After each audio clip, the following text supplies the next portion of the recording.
আসসালামু আলাইকুম ভিউয়ার্স, কেমন আছেন সবাই? আশা করি অনেক অনেক ভালো আছেন। আজকে আমরা একটি শর্টগান মাইক্রোফোন নিয়ে কথা বলবো। মাইক্রোফোনটির মডেল হচ্ছে বয়া BY MM1। মাইক্রোফোনটি খুব ছোট হলেও এটি একটি কোয়ালিটিফুল মাইক্রোফোন। বয়া এমন একটি ব্র্যান্ড যা কম দামে খুব ভালো মাইক্রোফোন তৈরি করে। আপনি বর্তমানে যে সাউন্ড শুনতে পাচ্ছেন এটিও বয়ার একটি মাইক্রোফোন দিয়ে রেকর্ড করা। এই মাইক্রোফোনটির মডেল হচ্ছে বয়া BY M1 Pro, যেটা আমি বর্তমানে ইউজ করছি এখন। শর্টগান মাইক্রোফোনগুলো সাধারণত ক্যামেরার জন্য তৈরি করা হয়েছে, তবে আপনি চাইলে এটিকে স্মার্টফোন বা পিসিতে ইউজ করতে পারেন। কিন্তু শর্টগান মাইক্রোফোনগুলো সাধারণত বাইরে ব্যবহার করা হয়, এতে করে মাইক্রোফোনগুলো বাইরের নয়েজগুলো ক্যাপচার করে। কিন্তু আপনি যখন এটিকে পিসি বা ফোনের সাথে ইউজ করবেন তখন এটি কোনো বদ্ধ জায়গার মধ্যে হলে রুমের যে ইকো থাকে তা মাইক্রোফোনটি ক্যাপচার করে, এতে করে অডিও কোয়ালিটি ফল করবে। তবে আমি রিকমেন্ড করব এটি ক্যামেরা বা স্মার্টফোন ইউজ করার জন্য। So let's begin. ডিএসএলআর ক্যামেরার সাথে মাইক্রোফোনটি সংযোগ করার জন্য মাউন্টটি আপনার অবশ্যই কাজে লাগবে, তবে স্মার্টফোনে মাউন্টটি ইউজ করতে পারবেন না আপনি। স্মার্টফোনে ইউজ করার জন্য আপনাকে মাইক্রোফোনটি হাতে ধরে ইউজ করতে হবে, নয়তো স্মার্টফোনের জন্য আলাদা কিছু মাউন্ট কিনতে পাওয়া যায় বাজারে, সেগুলো আপনাকে আলাদাভাবে কিনে ইউজ করতে হবে। এছাড়াও বক্সের মধ্যে আমরা আরও দুটি কেবল পেয়েছি। একটি হচ্ছে 3.5 mm TRRS কানেক্টর। এটি দিয়ে আপনি মাইক্রোফোনের সাথে স্মার্টফোনের কানেকশন করতে পারবেন। খুব বেশি দরকার পড়লে ল্যাপটপ অথবা কম্পিউটারের সাথেও কানেক্ট করতে পারবেন। আরেকটি কেবল হচ্ছে 3.5 mm TRS কানেক্টর। ডিএসএলআর ক্যামেরার সাথে মাইক্রোফোনটি কানেক্ট করার জন্য এই কেবলটি আপনার অবশ্যই দরকার হবে। সহজ ভাষায় বলতে গেলে যেটা দেখতে স্প্রিংয়ের মতো, এটা আপনি ক্যামেরাতে ইউজ করবেন, এবং যেটা একদম সোজা এটা আপনি আপনার ফোনে অথবা ল্যাপটপ কম্পিউটারে ইউজ করবেন।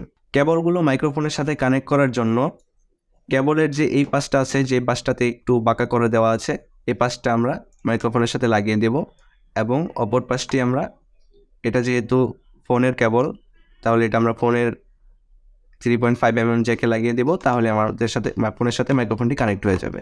আর যদি আমরা ক্যামেরার সাথে কানেক্ট করতে যাই তাহলে আমাদেরকে এই পাশটি মাইক্রোফোনের সাথে লাগাতে হবে, এবং অপর পাশটি আমরা ক্যামেরার সাথে লাগিয়ে দেব, তাহলে আমাদের মাইক্রোফোনটি ক্যামেরার সাথে কানেক্টেড হয়ে যাবে।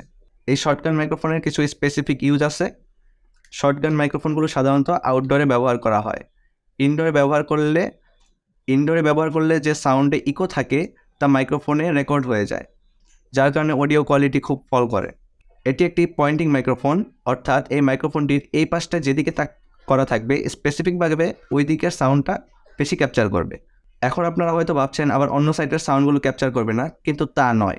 অন্য সাইডের সাউন্ডগুলো ক্যাপচার করবে, কিন্তু সেগুলো একটু কম ক্যাপচার করবে। ধরুন আমি মাইক্রোফোনটি এখন আমার ফেসের দিকে তাক করে আছি, ফলে মাইক্রোফোনটি আমার ভয়েসটা বেশি ক্যাপচার করবে, এবং মাইক্রোফোনের পিছনে যে অংশটা আছে এই সাইডের সাউন্ডগুলো একটু কম ক্যাপচার করবে। অর্থাৎ এই সাইডের সাউন্ডগুলো একটু কম ক্যাপচার করবে, এই সাইডেও একটু কম ক্যাপচার করবে, জাস্ট ফ্রন্টে একটু বেশি ক্যাপচার করবে। ফর এক্সাম্পল, মাইক্রোফোনটি আপনারা ব্লগিং এবং শর্ট ফিল্মের জন্য ইউজ করতে পারেন। এখন ধরুন আপনি ব্লগিং করছেন কিন্তু কোনো সাউন্ড নেই, আশেপাশে সাউন্ড নেই, গাড়ির কোনো সাউন্ড নেই, তাহলে কি আপনার অডিওটা ওয়াইড লাগবে না? এই মাইক্রোফোনটির একটি লিমিটেশন রয়েছে। এই মাইক্রোফোনটা দিয়ে আপনি গেইন কন্ট্রোল করতে পারবেন না। অনেক মাইক্রোফোনে দেখা যায় -10 dB বা -20 dB পর্যন্ত রেকর্ড করা যায়। এই মাইক্রোফোনটিতে তেমন কোনো অপশন আমরা দেখতে পাইনি। চলুন এবার আমরা মাইক্রোফোনটি দিয়ে সাউন্ড টেস্ট করে নিই। বর্তমানে আমি বাইরে অবস্থান করছি এবং মোটামুটি ভালোই বাতাস রয়েছে। আমি একটি পাবলিক প্লেসে রয়েছি, আপনারা নয়েজটা হালকা শুনতে পাচ্ছেন। আমি মাইক্রোফোন থেকে মোটামুটি 2 হাত দূরে অবস্থান করছি, এবং সাউন্ডটি স্মার্টফোন দিয়ে রেকর্ড করা হচ্ছে। মাইক্রোফোনটির সাথে উইন্ডশিল্ড থাকার কারণে বাতাসের সাউন্ডটা আপনারা অনেকটাই কম পাচ্ছেন। এখন আপনারা শুনতে পাচ্ছেন বয়া BY MM1 মাইক্রোফোন থেকে উইন্ডশিল্ড ছাড়া। আপনারা হয়তো উইন্ডশিল্ড ছাড়া পার্থক্যটা বুঝতেই পারছেন। আপনারা যত কাছ থেকে রেকর্ড করবেন তত সাউন্ড কোয়ালিটি ভালো পাবেন, এবং যত দূর থেকে রেকর্ড করবেন তত সাউন্ড কোয়ালিটি একটু ফল করবে। চলুন আমরা স্টুডিওতে ফিরে যাই। মাইক্রোফোনটি বর্তমানে বাজারে 1800 টাকার মধ্যে পাওয়া যাচ্ছে। আপনারা চাইলে স্টারটেকের অনলাইন অথবা অফলাইন আউটলেট থেকে মাইক্রোফোনটি পারচেস করতে পারবেন। যারা ব্লগিং করছেন তাদের জন্য মাইক্রোফোনটি বেস্ট হবে।